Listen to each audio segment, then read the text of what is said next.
తెలంగాణలో రైతుల పరిస్థితి దయనీయంగా మారింది. ఆవేదనతో ధాన్యానికి నిప్పు పెట్టారు రైతులు. మహబూబాబాద్ జిల్లా నరసింహులపేట మండలం వస్త్రం తండాలో కొనుగోలు కేంద్రం వద్ద ఈ ఘటన జరిగింది.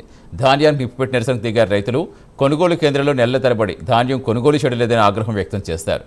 5,000 గండి సంచులు పైరవీకారులకు రాత్రికి రాత్రి ఇచ్చి రైతులు మోసం చేస్తారని ఫైర్ అయ్యారు.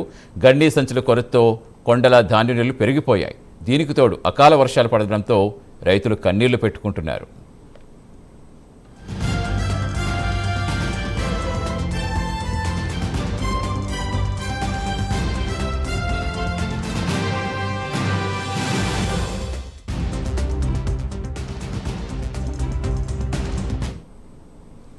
తెలంగాణలో రైతుల పరిస్థితి దయనీయంగా మారింది.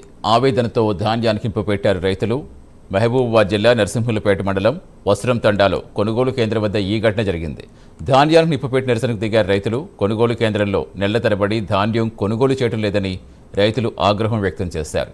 5,000 గన్నీ సంచులు పైరవీకారులకు రాత్రికి రాత్రి ఇచ్చి రైతులు మోసం చేస్తారని ఫైర్ అయ్యారు.